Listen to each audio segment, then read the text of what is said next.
Јавен обвинител од Основното јавно обвинителство за гонење организиран криминал и корупција поднесе обвинителен акт до Основниот кривичен суд Скопје против едно лице, осомничено за кривично дело примање награда за противзаконито влијание. Според обвинението, обвинетиот адвокат во периодот од октомври до 13 декември 2025 година со цел да стекне противправна имотна корист примил вкупно 50.000 евра. Парите, како што се наведува, биле наменети за посредување и искористување на неговото влијание со цел да интервенира кај судија во Апелациониот суд Скопје преку давање подкуп, за да се изврши службено дејствие што не е дозволено. Од обвинителството информираат дека имајќи ги предвид околностите врз основа на кој претходно била определена мерка против обвинетиот, со поднесувањето на обвинителниот акт е доставен и предлог за нејзино продолжување. Случајот е во фаза на понатамошна судска постапка пред надлежниот суд. Министерството за образование и наука најави продолжување на инвестициските активности насочени кон подобрување на образовната инфраструктура и условите за живот и учење на учениците и студентите. Во рамки на овие заложби годинава ќе продолжи реконструкцијата на државните студентски домови, а паралелно ќе започне и темелна обнова на училишта со ресурсни центри кои имаат клучна улога во инклузивното образование. За реализација на овие проекти обезбедени се 40 милиони евра преку Германската развојна банка со поддршка од Европската унија преку инвестицијската рамка за Западен Балкан. Средствата се наменети за втората фаза од темелната и енергетски ефикасна обнова на преостанатите 7 државни студентски домови. Во меѓувреме, домовите Кузман, Јосифовски, Питу и Стив Наумов веќе се во активна фаза на реконструкција. Покрај тоа ќе се реконструираат и објекти на 7 државни училишта со ресурсни центри со цел подобрување на условите за учениците со посебни образовни потреби и зајакнување на инклузивноста во образовниот систем. Дополнително, преку програмата за регионална енергетска ефикасност за Западен Балкан, поддржана од Европската унија, обезбеден е грант од 1,25 милиони евра за подготовка на проектната документација, енергетски контроли и спроведување на тендерски постапки. Договорите за користење на средствата ги подпишаа министерката за образование и наука Весна Јаневска, министерката за финансии Гордана Димитриевска-Кочовска и представници во присуство на Европската унија и Германската амбасада. Од министерството оценуваат дека станува збор за значајна инвестиција која ќе придонесе за подобрување на ученичкиот и студентскиот стандард, унапредување на инклузивноста, зголемување на енергетската ефикасност и намалување на емисиите на јаглерод диоксид. Председателката на државата Гордана Силјановска-Давкова упати честитка по повод празникот Рамазан Бајрам, нагласувајќи дека овој муслимански празник представува израз на длабока вера, духовност, милосрдие, хармонија и љубов. Таа посочи дека духот и енергијата на светиот месец не се ограничени само на верските објекти и домовите на граѓаните од исламска вероисповед, туку се чувствуваат низ целата заедница. Во својата порака, председателката се осврна на современите глобални предизвици како конфликти, војни и климатски промени, истакнувајќи дека токму во вакви услови мирот, стабилноста и меѓусебното почитување се од суштинско значење. Според неа, само преку заедништво, сплотеност и взаемно уважување може да се гради здраво општество и просперитетна држава. Таа повика граѓаните да продолжат да ја негуваат солидарноста, емпатијата и позитивната атмосфера во текот на целата година, нагласувајќи дека со силна верба и заедничка волја може да се надминат сите предизвици. На крајот упати празнична честитка со традиционалната порака Бајрам Шериф Мубарек Олсун, посакувајќи благословен и честит празник Рамазан Бајрам. Според податоците на Евростат, очекуваниот животен век при раѓање во Европската унија изнесува 81,5 години, додека во Македонија тоа е 76,6 години, што представува разлика од речиси 5 години. Податоците покажуваат значителни разлики меѓу земјите и регионите во Европа, како и меѓу половите.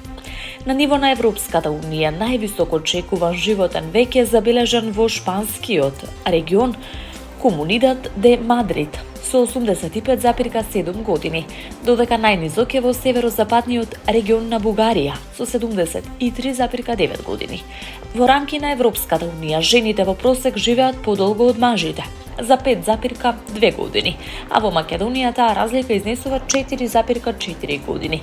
Најголема разлика меѓу половите е забележана во Латвија, додека најмала во Холандија. Податоците укажуваат дека очекуваниот животен век во Европската унија бележи благ раст во 2024 година во однос на претходната година, продолжувајќи го трендот на закрепнување по падот во периодот на пандемијата COVID-19. Во 2020 и 2021 е забележано намалување, но вредностите последователно се зголемуваат и повторно го надминуваат нивото од 2019 година. На регионално ниво неколку области во Шпанија, Италија и Шведска имаат очекуван животен век од 85 години или повеќе, додека дел од регионите со најниски вредности се наоѓаат во Бугарија, како и во Франција и Унгарија. Овие разлики според аналитичарите ја одразуваат нееднаквата распределба на здравствени, економски и социјални услови во различни делови од Европа. Иран повторно изврши напад со дронови врз рафинеријата за нафта Мин Ал Ахмади во Кувајт, при што избувна пожар во неколку единици од објектот. Кувајската корпорација за сурова нафта соопшти дека како мерка на предпазливост делот рафинеријата е затворен, додека пожарот се гаси и во инцидентот нема повредени. Ова е втор напад врз истата рафинерија во рок од 2 дена. Рафинеријата, која има капацитет за преработка од околу 730.000 барели нафта дневно, претходно била оштетена во сличен напад. Инцидентите доаѓаат во период на засилени тензии во регионот. Според извештаи, Иран ги интензивира нападите врз енергетски објекти во земјите од Персискиот залив, при што биле цел и други локации во Дубај, Бахрейн и Саудиска Арабија. Во Бахрейн биле соборени ракети, а делови од шрапнели предизвикале пожар во магазин, додека Саудиска Арабија пресретнала дронови насочени кон незините нафтени региони. Во меѓувреме, регионалните напнатости дополнително се продлабочуваат поради претходни меѓусебни напади врз енергетската инфраструктура, вклучително и ракетни напади кон Израел и оштетување на гасни полиња во регионот. Околу овие случувања реагира 12 арапски исламски земји, кои во заедничка изјава ги осудија нападите и повикаа на итно нивно прекинување. Американскиот претседател Доналд Трамп изјави дека неговата администрација не размислува за распоредување трупи на Блискиот Исток и покрај продолжените тензии и воени активности во регионот, поврзани со конфликтот со Иран кој трае веќе неколку недели. Трамп пред новинарите во Белата куќа нагласи дека САД нема да испраќаат војници, додавајќи дека доколку постоеле такви планови, тие немало да бидат јавно соопштени. Тој истакна дека Вашингтон ќе преземе се што е потребно, но без конкретно распоредување на копнени сили. Изјавата ја даде за време на средбата со јапонската премиерка Санае Такаичи. Во меѓувреме, медиумите, повикувајќи се на извори од американската администрација, објавија дека се разгледувале опции за испраќање илјадници војници со цел зајакнување на операциите против Иран. Ваквите информации не се официјално потврдени.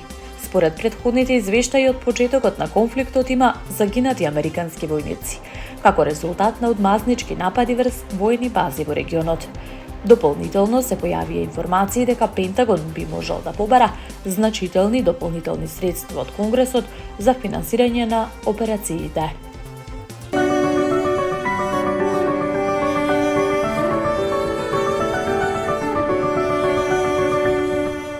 Времето денеска променливо облачно со сончеви периоди, при што ќе дува умерен, а повремено и засилен ветер од северен правец.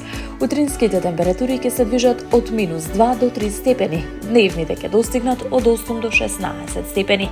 Во Скопје се очекува претежно облачно време, со повремени сончеви периоди и умерен до повремено засилен северен ветер, со минимална температура околу 2 степени, максимална до 15 степени, информира Управата за хидрометеоролошки работи.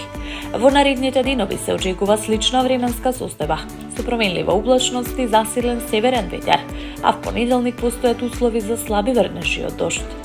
Денеска истовремено започнува и пролет, која настапува во 15 часот и 46 минути на северната хемисфера, додека на јужната полутопка започнува есента. Првиот пролетен ден е 79 во годината. Кај трае 12 часа и 8 минути, со изгреј сонце во 5:37, а зајди сонце во 17 часот и 46 минути.